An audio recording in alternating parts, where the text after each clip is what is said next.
Hi guys, excited to bring to you the first episode of What the Health. We're looking at building this series to really help decode health, to talk to you about myths, and really just take you through this health journey. Our first series is focused primarily on vitamins and minerals, and we're going to start with a Know Your Vitamins series. Very, very excited to have the founders of Carbamide Forte with us today. And we're going to go through a series of questions with them, and hopefully it'll help you pick your supplements better at the end of the video.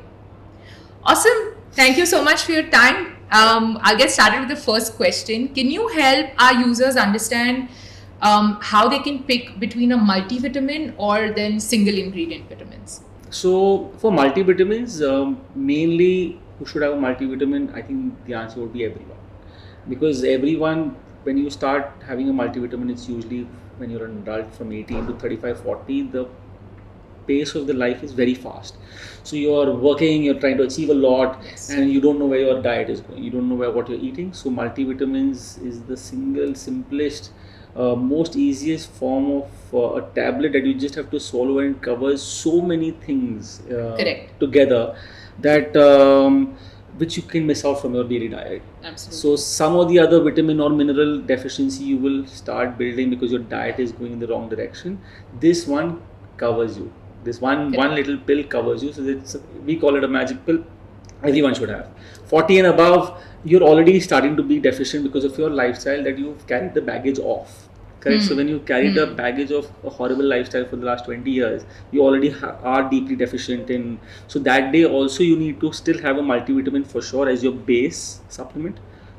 And then get tests done and see what you're deficient in, and then multivitamin basically gives you it gives you the sustenance dose. Correct. Basically. It sustains you through everything. Correct. So it'll help. It's a maintenance dose. So all your vitamins will be maintained. It will not allow you to get deficient.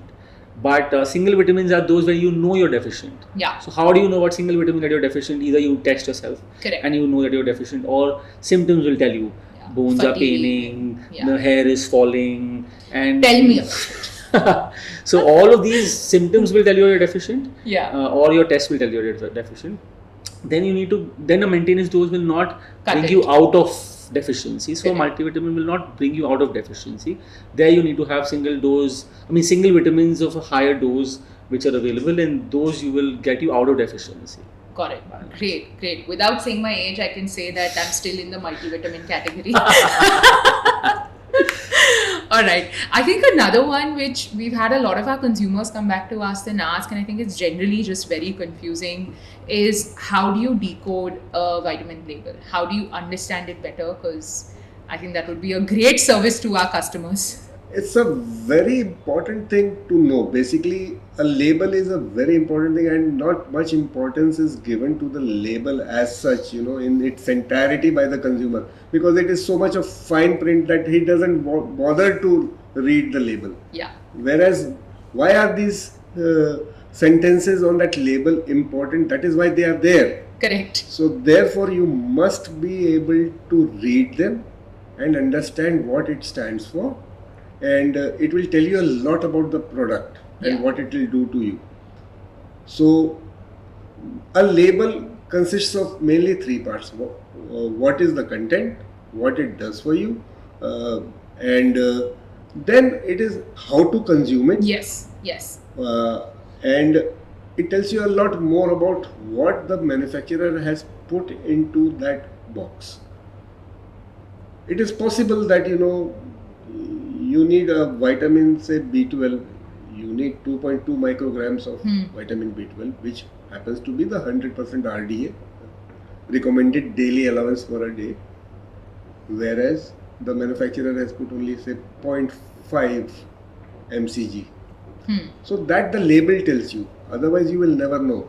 Correct. B12 is B12, it's there in this supplement, it's there in that supplement. Correct. I have put 2.2 mcg, the other person has put 0.5 mcg. There is a difference, 4 times the difference. So this you come to know by reading the label. So basically, quick hack would be if you're just reading your label, the composition table behind, and you see a multivitamin, and you see that all vitamins are mentioned, that's not enough. for you to read a Yes. label. You Yes. can't be like, okay, all vitamins are mentioned means I'm covered. That's not enough.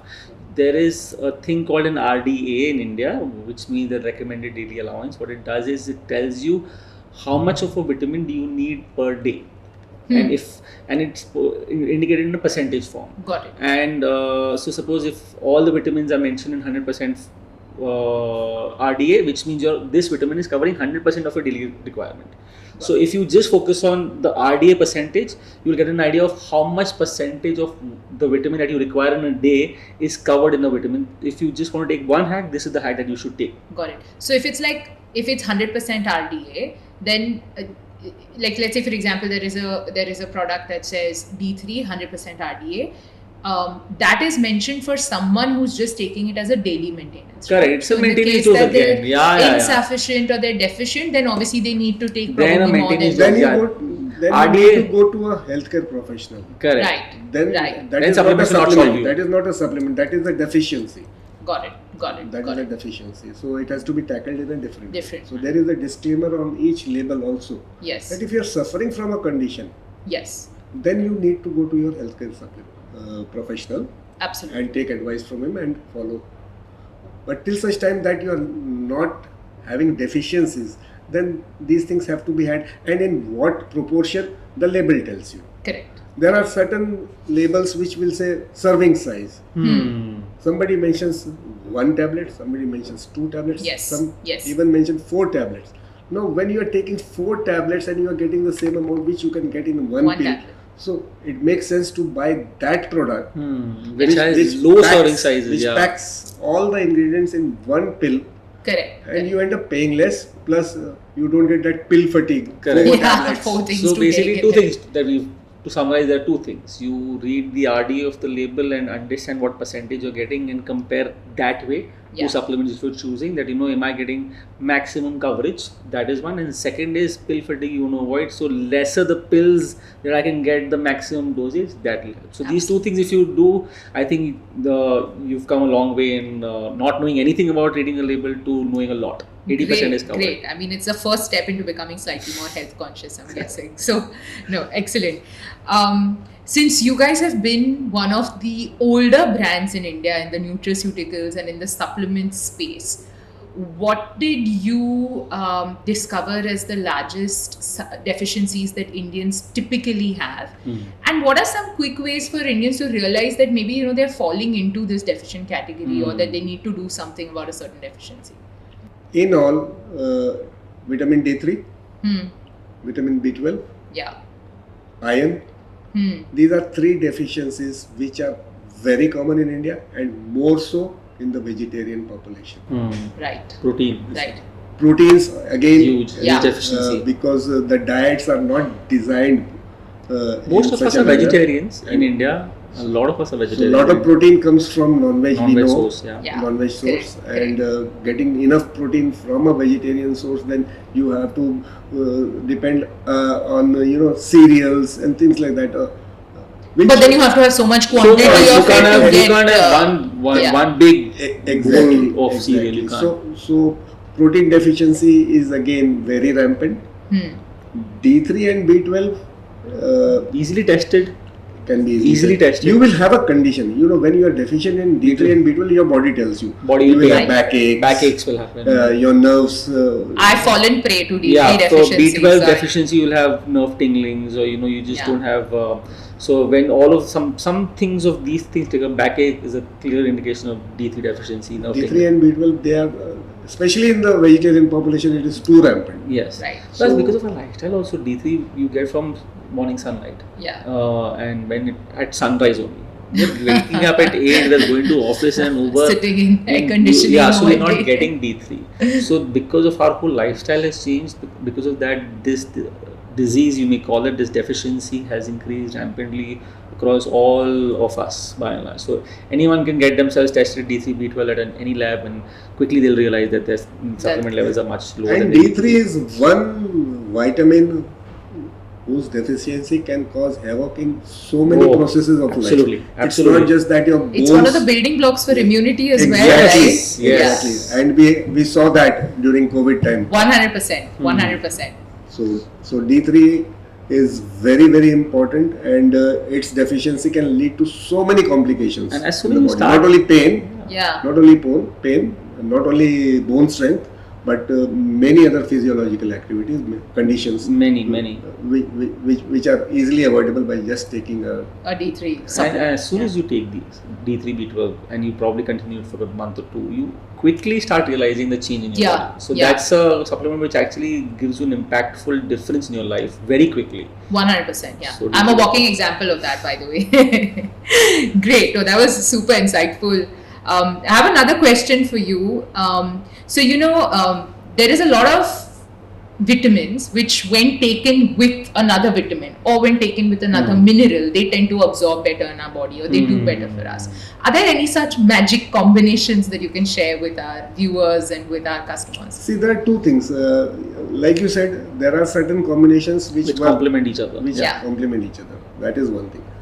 Say for calcium, I mean, if calcium is added without vitamin D3, It it won't be will not be absorbed. absorbed. So you have to have a calcium with D3. Yeah. That yeah. is one. Also in right amounts of D3, right? And then the right amount of D3, because if the D3 is not there, calcium will not be absorbed. It will do you more harm than good. Oh. Instead of getting Absorbed, it will be deposited. It will be deposited in different parts of the body, which is not a very good thing. Yes. It has to reach its right place. After absorption only, it can reach to the right place that it is where it belongs. Correct. So otherwise it accumulates as a deposit. It can be any organ, mainly kidneys. Yes. Yes. And then iron goes. Iron absorption is very much with vitamin C. So if you have vitamin C with iron, then you see that iron is absorbed a lot better.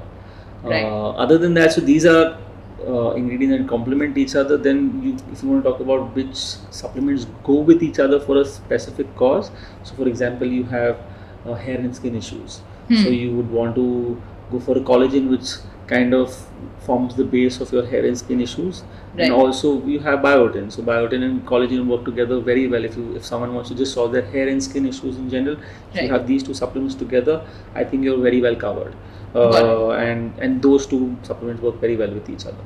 So yeah, I think for combos, Again, vitamins and fish oil. yeah, Yeah. because you need your omega-3 as well as your vitamins. So multivitamin. Yeah, and that's fish a oil, good one. That's yeah, a good work one. together. And typically, I think vitamins and fish oil, we are still not getting together in a single pill in a lot of cases. We have a Yes, of product, course, you guys do. But yes, normally It's not very available. commonly Not- available in the no, market. So I it's think not. that's an important takeaway. I mean, if you're taking Yeah. your vitamins, make sure you're also topping up on your fish oil, because without that you don't get the full extent Yeah. of the health benefit that you can get. No, I think that's an interesting one, because I think calcium D3, most times at least, It we get comes it in a together. pill, Yeah, and yeah, so yeah, maybe absolutely. consumers don't even realize why it's given together, but hopefully now they know. No, great, excellent. And since we touched upon omega-3 and we touched upon fish oil slightly, can you help our customers understand? So obviously, as you mentioned, right, Indians are largely vegetarian. And so also a lot of the supplementation that they do, they would prefer to have a vegetarian source. So can you help us differentiate between a vegan omega D3 or not omega D3 but an omega 3, Correct. or a normal fish oil based omega 3? Can you help customers understand So that? that's first to understand where does in a fish oil capsule, you don't really have the fish oil capsules for the fish oil. That only if you try to look for benefits of fish oil, nothing is the benefit of fish oil. The omega 3 inside the fish oil is the benefit that you're seeking. So people always look at the label and say, okay, I've got fish oil 1000 mg. That doesn't work. You need to know how much omega 3 you Yeah. have. And omega 3 And omega 3 of particular type, which is EPA and DHA. Correct. More so DHA. More so DHA, because DHA helps in your brain cognitive function. Correct. DHA works for your eyes and your overall Bones. immunity, bones also. So the magic that fish oil has, the magic substance is omega 3, not fish oil. And you get omega 3 in fish oil. So you want to know how much fish oil you're getting, how much omega 3 you're getting from a single strand, double strand, triple strand capsule. And then when you compare it with vegetarian ones, so you are searching for DHA and omega 3. Actually, vegetarian DHA or vegetarian omega 3 comes from algal source. So you're actually getting the purest form of DHA. Marine algae is what small little fish, which is krill, eats marine algae. From there they get their DHA, and that's why their oil contains DHA of the purest form. So krill oil is the smallest fish. Then the small fish is eaten by the bigger fish, and the bigger fish is eaten by the bigger fish, and that's the chain in which how they do actually have DHA inside them. Got it. So when you're taking vegetarian algal DHA, you're actually getting At the core. And the purest form Very of DHA. interesting. And because of that, vegetarian DHA is either as good or better. But you have to of course look at the quantity of DHA. Suppose you're getting 10 mg of DHA versus a 300 mg of DHA or 120 mg of DHA from a fish oil, then fish oil will always have better efficacy. But if saying that both of them have the same amount of DHA, I think I would always prefer vegetarian omega. And then it makes no difference whether it is a veg source algal DHA or a fish oil DHA. In fact, algal DHA is better than. Very interesting. One more thing customers don't understand, consumers don't understand is all omega-3 is not DHA and EPA. You see, you may be consuming 1000 mg of omega-3, but you may hardly be getting 100 mg of DHA or EPA. Correct. So that is another label thing. You have to read your labels properly. Yeah. We'll do a different session as well on read your labels and help, sharing that insights with our customers. But while we were talking about vegan, like vegetarian and non-vegetarian sources, I think another common debate has been on collagen. We see a lot of vegan collagen that's come up in the space, and then there's also obviously the marine collagen, which has been around for a while. Customers are conflicted in their purchase. If you can share some more insights on that. So mainly vegan collagen is actually always, you will see it's written as vegan or vegetarian collagen, and then a small word below that they write is builder, which means that when you're having vegan collagen, the raw material probably is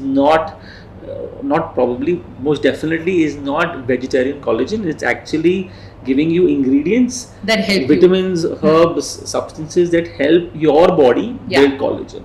So as a product is actually helping your body build collagen, but to say that it will have the same effect as a normal collagen or marine collagen, it's not right. It will definitely not have a same effect. So say suppose you're having 5 or 10 grams of pure marine collagen, it's the actual supplement that you're taking in your body, and it's helping you supplement your body. That effect is max. When you're taking a collagen builder, the effect is that you're trying to ingest some things which will probably help you build some collagen in your body. So when you're talking about effect difference, if you're a non-vegetarian, or if you can eat non-veg, and if you're not a vegetarian by beliefs or because of religious beliefs, etc., if you can take non-veg, we would always advise go ahead. And if you're seeking the correct effect, you will get the maximum effect with the marine collagen powder, which is fish source or non-vegetarian source. Veg collagen builders can give you inconsequential amounts of benefit. It will be very relative, but if you are a vegetarian and you have no other source of collagen that you can take, that's your best supplement to go to. Sure. So but if you're a non-veg, there is no reason why you should go for a veg collagen. There has to be non-veg collagen supplementation because the effect lies there. And it's immediate. You will see benefits in 15 days. 15 to 30 days you see. You may have to wait until 90 days or 100 But you just have to stick to the habit. You have to take it every day. You have to see supplementation. It's not an overnight. Supplementation is never a magic. Exactly. It's not medicines. It's in a pill form or a powder form, looks like a medicine, feels like a medicine, but it's not a medicine. You have to supplement your body for a longer time, sustain with the longevity, and you'll get the benefit. Correct. No, absolutely. Great. There's another hot one on the block, which is melatonin. India, I think, suffers from so much work stress, competition. Generally, there's so many lifestyle. Yeah, there's so many ancillary stresses, Stress, anxiety. And so much hooked onto your mobile phone, and that so it's impacting blue light. Correct. It's impacting people's sleep. What's your 2 cents on melatonin? See, melatonin is a very natural product which is basically secreted from your brain. From the pineal gland. And melatonin is a beautiful thing, provided it is understood that it is not a drug. When you start comparing the results with a sleeping pill, that is where the mismatch happens. You are expecting the magic of a sleeping pill with a melatonin. Melatonin is not a drug, it is a hormone, and it is a non-harmful. Yeah. Non-habit non-habit forming, also. not harmful. So if you take melatonin every day, you're not harming your body. Yeah. Also, it defeats the problem at its core. The problem is that melatonin levels are not allowed to rise because Yes. we're on our screen last thing at night. We're on our screen and the blue light is not allowing our melatonin levels to rise to the optimum level. So melatonin levels are supposed to rise to your optimum level and then you fall asleep. When you wake up, when the melatonin levels goes down to the core bottom. So what melatonin, because we're on our screens, our melatonin levels are not allowed to rise to the max level where we can fall asleep. So you supplement yourself with melatonin, and because of that you defeat the core and you are able to sleep soundly. You get good rest. When you get good rest, good sleep has many studies that allows you to be more productive at work, allows you to do a lot more at work. So, and because it's not addictive, it's a great supplement to have. Again, so if you want your melatonin to be very effective, please stay away from blue light Yeah. during your sleep time. Correct. Create a cozy atmosphere. Yeah. Some meditation and some good perfuser. Correct. All of this. Better habits, of course. A good bed, cozy. It's a supplement All after all. of these things help maximize the effects of your melatonin. Sure. And you should have a melatonin around half an hour to 1 hour before your desired sleeping time. Correct. Yeah. And what if someone pops a melatonin and goes out to party? No, why will someone do that? Firstly, I can tell you people from my team have done no, that. they are supposed to take it half an hour before they actually want to sleep, not actually after they want to party. Because if you actually take a melatonin before you go to party, You are in a drowsy state, and then Yeah. you are trying to perk up your spirits. Yeah, if you go have your Red Bull after that, there's a no problem point. You're there. actually creating a very different state Imbalance. so melatonin, when you are ready to sleep and Yeah. want to sleep, Yeah. half an hour before that you kind of have your melatonin. Got it. Done. Great. And then there's another product which has recently sort of taken by storm, and a lot of people in the West are talking about it. Sometimes goes well with the melatonin conversation. It's magnesium.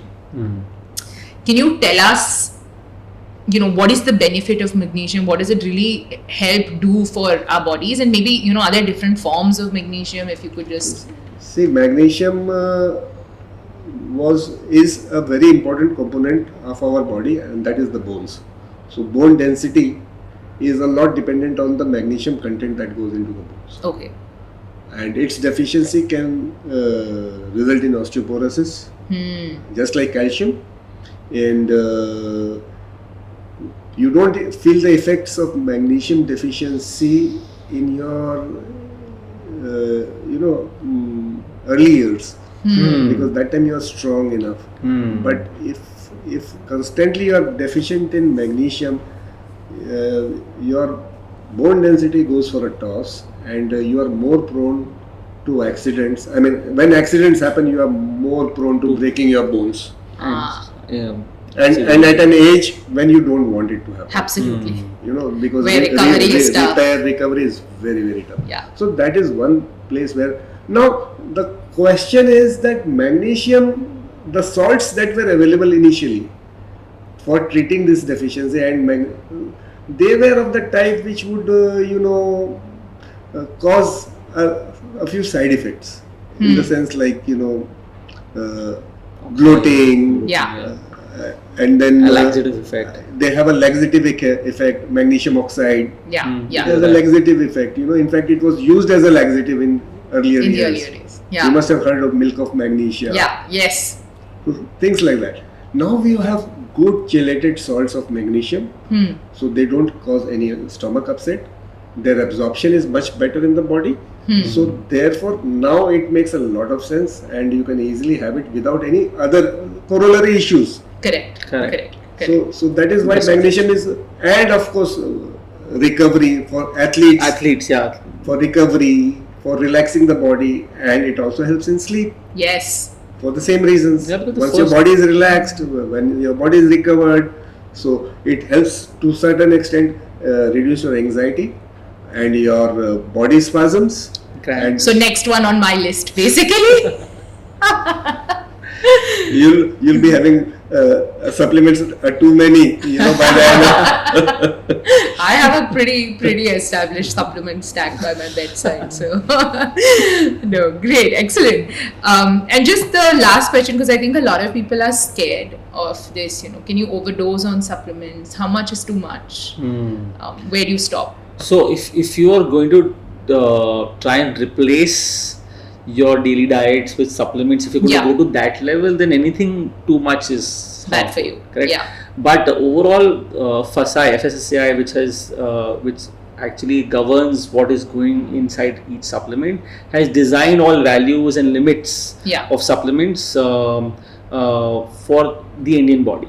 Correct? So for your body, they've done research, and they've seen these amount of vitamins are okay for the Indian. This is the amount of requirement for the Indian body, and all supplement companies are governed by FSSAI, and they've advised all supplement companies to kind of adhere to those rules. Sure. So if you actually follow the label direction of how much you're supposed to take in a day, if you follow that and maintain that, then you are in actually best hands. If you're going to go overdose, if it says take 2 in a day, if you're going to take 6 in a day, thinking कि okay, if I'm taking 2 tablets of biotin, तो मेरा hair fall थोड़ा reduce हो रहा है, but if I'm going to take more biotin, I'm going to reduce my hair fall a lot more.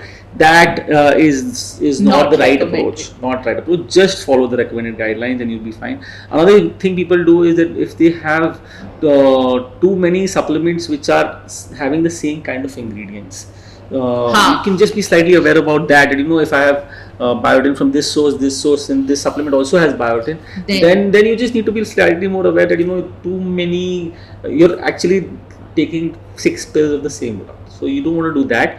Apart from that, if you're taking your biotin, your multivitamin, your fish oil, your protein, one of each, and following that routine, I think, and following the label of how much you're supposed to take, there is no chance of an overdose. You're actually maximizing what your body needs to take in order to be healthy. So that's what you need to follow. So following the label is very important. Yeah. Following the label, because the label has everything in it. Yeah. The quantities, how long you are supposed to be taking. Correct. Duration of use also is given. Okay. Sometimes you have to give it a break. Yes. You use it for 3 months, break it for 1 month, Yeah. again start. So these are things which if you read the label properly, which nobody does, unfortunately. Read the label. If you've taken one thing away from our session today, is read the label, decode it. If you don't understand things on the label, please write to us in our comments, and our nutritionist team, or we'll get back Pranav to come and help us and give us some more insights on how to get this read a label better. Thank you so much for listening in. We hope that we could help you take one step towards your journey of becoming a little more health conscious. We're HyugaLife signing off. See you soon. Bye bye.